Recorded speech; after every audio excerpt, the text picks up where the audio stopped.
எனக்கு individual leg எனக்கு புரிஞ்சிருச்சு. நான் வந்து ஒரு ஸ்ட்ராட்டஜியாக தான் பண்ணுவேன். அப்போ அந்த ஸ்ட்ராட்டஜிக்கு நான் எப்படி என்னோட லாஜிக்கை நான் கொடுக்கறது அப்படிங்கிற டவுட் வரும்.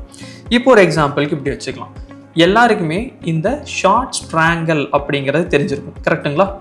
அதாவது இந்த ஷார்ட் ஸ்ட்ராங்கலை வந்து நம்ம ஈஸியாக கிரியேட் பண்ணுறது அப்படின்னா நம்ம ஃபாஸ்ட் கிரியேட் கொடுத்து என்ன பண்ணுவோம், ஷார்ட் ஸ்ட்ராங்கல் அப்படிங்கிறது வந்து நம்ம கொடுப்போம். இப்போது இதுக்கு எப்படி நம்ம லாஜிக் கொடுக்கறது அப்படிங்கிறத பார்க்கலாம். இப்போ ஃபார் எக்ஸாம்பிள் இந்த லெவலில் நம்ம ஜஸ்ட் என்ன பண்ணுறோம், க்ளோசஸ்ட் ப்ரீமியம் மாற்றிக்கிறோம், இதுக்கும் க்ளோசஸ்ட் ப்ரீமியம் மாற்றிக்கிறோம். இப்போ இதில் வந்து என்ன பண்ணுறோம்னா, எனக்கு லெட்ஸே ஒரு 50 ரூபா நியராக இருக்கிற ப்ரீமியம் வேணும் கால் சைடும் அண்ட் புட் சைடும் அதான் வேணும் அப்படிங்கிறத நம்ம கொடுக்குறோம். இப்போ ஆட்டோமேட்டிக்காக என்ன ஆயிடுச்சு, உங்களுக்கு அதுக்கான கால் அண்ட் புட் வந்து ஆட் ஆயிடுச்சு. இப்போ இதே இது வந்து ஏடிஎம் பாயிண்ட்ஸ் கொடுக்குறோம்னு வச்சுக்கலாம்.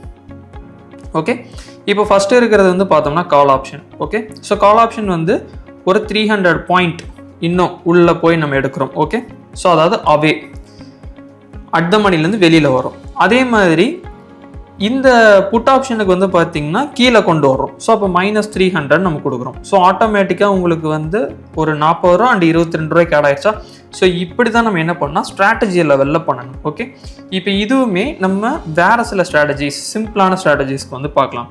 இப்போ வந்து பியர் புட் ஸ்ப்ரெட்டுக்கு வந்து கொடுக்கலாம். ஓகே, இப்போ இந்த பியர் புட் ஸ்ப்ரெட் அப்படிங்கிறது என்ன அப்படின்னா, ஃபஸ்ட்டு வந்து உங்களுக்கு வந்து ஒரு புட் ஆப்ஷன் வந்து மெயினான லெக் வந்து பை ஆகும். ஆஃப்டர் தட் வந்து இன்னொரு புட் ஆப்ஷன் ஃபர்தராக போய் நம்ம செல் பண்ணோம். இதுதான் வந்து அந்த பியர் புட் ஸ்ப்ரெட். இப்போ நம்ம வியூ செல் அப்படின்றக்க நம்ம இதை பண்ணலாம்.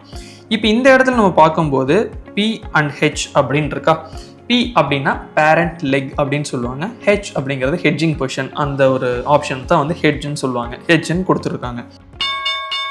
Investments in the securities market are subject to market risk. Read all the related documents carefully before investing.